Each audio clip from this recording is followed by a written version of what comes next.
嗨，亲爱的书友们，欢迎来到书海时光，一个为你每日推荐好书的心灵驿站。赶快关注我们，一起畅游书海，让阅读点亮每一天的精彩。大家好，今天我要向大家推荐一本极具启发性的经济学书籍《小岛经济学》。这本书的作者是彼得·西夫和安德鲁·西夫。彼得·西夫是一位著名的经济学家和投资顾问，他以对经济的敏锐洞察力和犀利的观点而闻名。他的弟弟安德鲁·西夫同样在金融领域有着丰富的经验。他们兄弟二人合力为我们带来了这本以寓言形式呈现的经济学佳作。小岛经济学就像是一把神奇的钥匙，能够开启我们理解复杂经济世界的大门。在当今这个经济形势瞬息万变的时代，我们每个人都或多或少地受到经济变化的影响，无论是日常的物价波动，还是关乎我们生活的就业形势、股市涨跌等等。而这本书的价值就在于，它以一种通俗易懂、妙趣横生的方式，把那些看似高深莫测的经济学原理一一剖析开来，让我们这些非经济学专业的普通人都能轻松理解。它不仅仅是一本讲解经济理论的书，更是一本能让我们看清经济现象背后本质，进而指导我们做出更明智的经济决策的指南。想象一下，如果你能提前洞察到经济危机的蛛丝马迹，或者能够理解政府出台的某项经济政策对你个人财富的深远影响，那你在经济生活中就会像是拥有了导航仪，不再迷茫无措。这本书就有可能给你带来这样的改变，它或许能改变你看待经济问题的视角，甚至改变你的人生轨迹。说到这里，我想问大家一个问题：我们每天都在努力工作、赚钱、消费，可我们真的了解金钱是如何在我们所处的经济环境中流动的吗？我们又是否清楚那些看似平常的经济决策，比如存钱、投资或者购买房产背后隐藏着怎样深层次的经济逻辑呢？带着这些问题，让我们一起走进小岛经济学的奇妙世界。接下来，我要给大家讲一个名人事迹，这个事迹和经济学息息相关，或许能更好地引起大家的兴趣。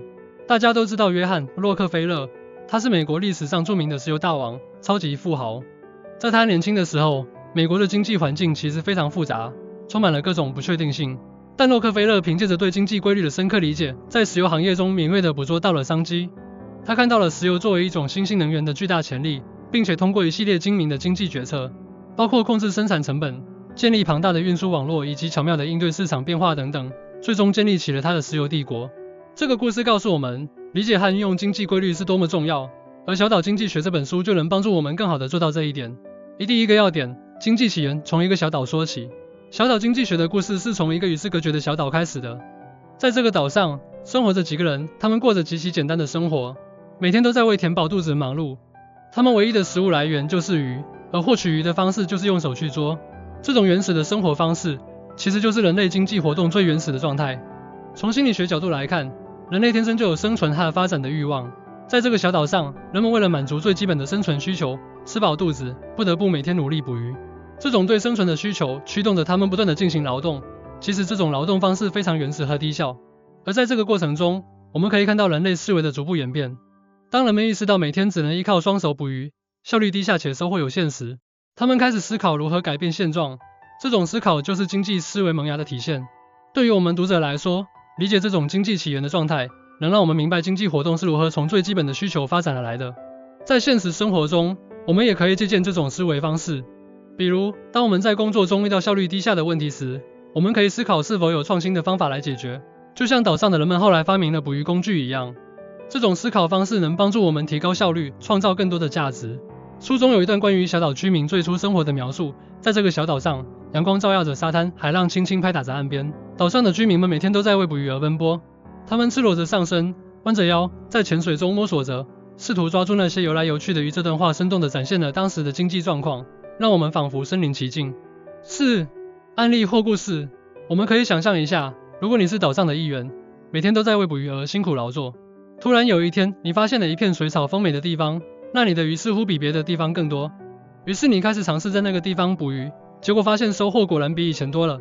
这就是一种简单的经济思维，你通过寻找更有效的资源利用方式，提高了捕鱼的效率。这和我们现代社会中企业寻找更优质的原材料供应的或者更高效的生产流程有着异曲同工之妙。第二个要点，资本与工具，经济发展的关键因素。随着故事的发展，小岛上的居民们不再满足于仅仅依靠双手捕鱼，他们开始思考如何提高捕鱼效率，于是他们发明了捕鱼工具。这些捕鱼工具就是最初的资本形式，它们代表着人们将一部分时间和精力投入到除了直接捕鱼之外的其他活动中，比如制作工具。这种转变标志着经济活动的一个重要转折点。从心理学上讲，人们总是追求更好的生活。当他们意识到通过使用工具可以更轻松地获取更多的鱼时，他们的创新意识和进取精神被激发出来。这种对更好生活的向往和对效率提升的追求，是推动资本形成和经济发展的内在动力。同时，人们在制作工具的过程中也展现出了对未来的规划能力。他们愿意牺牲一部分当前的捕鱼时间来制作工具，因为他们相信这些工具在未来的使用中会带来更大的收益。这种延迟满足的心理在经济发展中起到了关键作用。在现代社会，我们每个人都可以运用这种资本与工具的思维模式。例如，在个人理财方面，我们可以把一部分收入用于投资，而不是全部用于消费。这些投资可以是我们购买股票、基金，或者投资于自己的教育、技能培训等。通过这种方式，我们就像小岛居民制作捕鱼工具一样，为自己积累资本，提升自己在经济活动中的捕鱼能力。在企业经营中，企业家们更应该重视资本与工具的运用。他们需要合理的分配资源，将资金投入到研发、生产设备升级等方面，以提升企业的竞争力和生产能力。就像书中所描述的，当岛民们第一次用竹子制作出简易的捕鱼工具时，他们的捕鱼效率得到了极大的提高。他们不再需要整天泡在水里，而是可以用工具快速地捕捉到鱼。这充分说明了资本与工具对经济发展的巨大推动作用。4. 案例或故事，我们来看一个现代企业的案例。特斯拉汽车公司在发展过程中，投入了大量的资金用于研发电动汽车技术。他们研发出了先进的电子技术、自动驾驶系统等，这些就相当于小岛居民们的捕鱼工具。通过这些技术创新，特斯拉不仅提高了汽车的生产效率，还极大地提升了产品的竞争力，在全球汽车市场中占据了一席之地。这个案例生动地展示了资本与工具在现代经济中的重要性。第三个要点，储蓄与投资，经济稳定与增长的保障。在小岛经济学中，储蓄和投资被描绘成经济持续发展的重要环节。当岛民们开始有了剩余的鱼时，他们面临着如何处理这些多余食物的选择，是选择全部吃掉，还是储存起来以备不时之需，或者用于投资呢？最终，他们选择了储蓄和投资，这为经济的进一步发展奠定了基础。从心理学角度来看，储蓄体现了人们对风险的规避意识。人们担心未来可能会遇到诸如恶劣的天气导致捕鱼困难等情况，所以选择把多余的鱼储存起来。而投资则反映了人们对收益的追求心理。他们希望通过将储蓄的部分用于投资，比如建造更好的住所，或者制作更先进的捕鱼工具，来获得更多的收益。这种对风险和收益的权衡，是储蓄与投资行为背后的逻辑。在个人生活中，储蓄和投资是理财的核心。我们应该养成储蓄的习惯，把每个月收入的一部分存起来，以应对突发事件。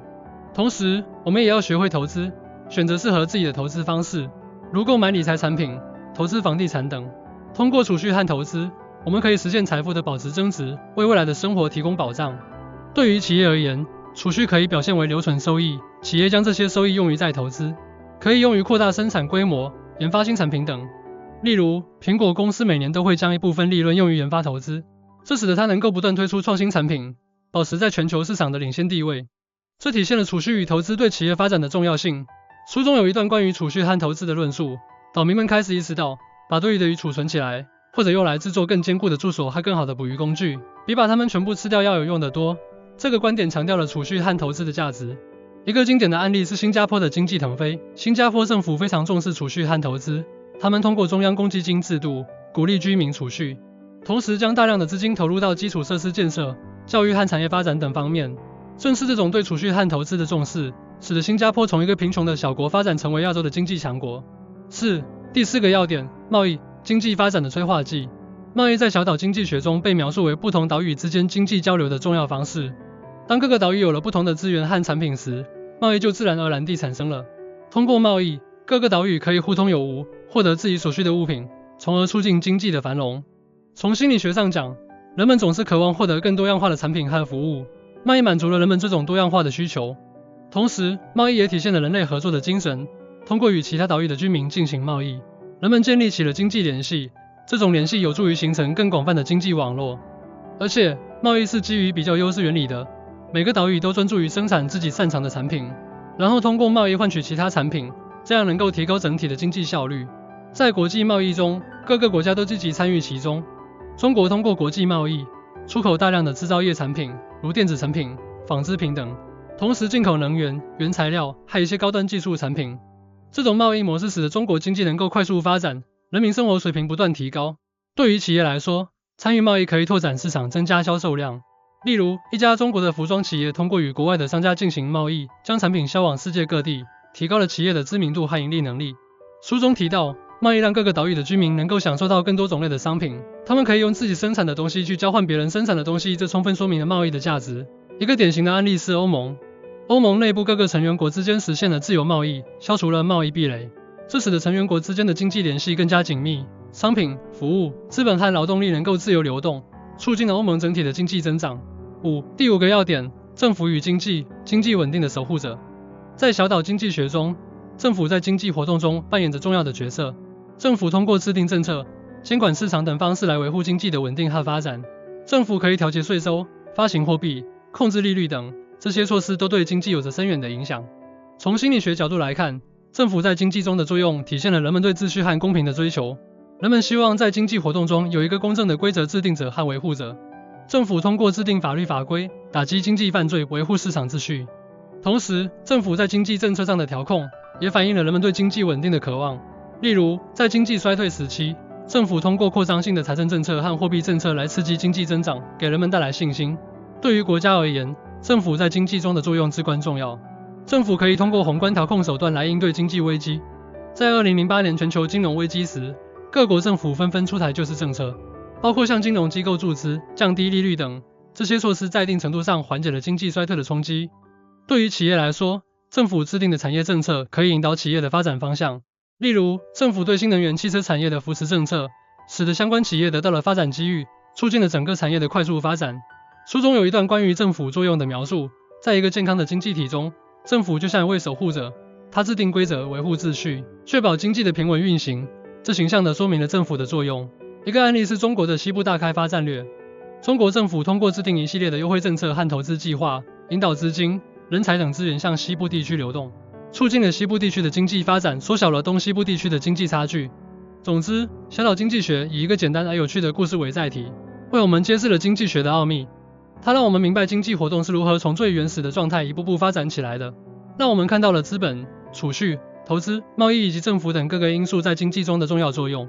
这本书的核心内容就是向我们展示了一个完整的经济生态系统，以及在这个系统中各个要素之间相互作用的机制。我真心希望你们能够阅读《小岛经济学》这本书，并将其中的理念用到自己的生活和工作中。无论你是企业经营者，还是普通的上班族，或者是正在学习的学生，这本书都能给你带来启示。它会改变你看待经济问题的思维方式，让你做出更明智的经济决策。让我们一起踏上这趟经济学的奇妙之旅吧！不要害怕经济学的复杂，因为小岛经济学已经为我们铺好了通往理解的道路。相信我，当你读完这本书后，你会发现自己对经济的理解上升到了一个全新的高度，你将拥有在经济浪潮中前行的力量。记住，经济的世界虽然广阔无垠，但有了这本书，你就像是有了一张航海图，指引你走向更美好的未来。行动起来吧，去阅读，去思考，去实践。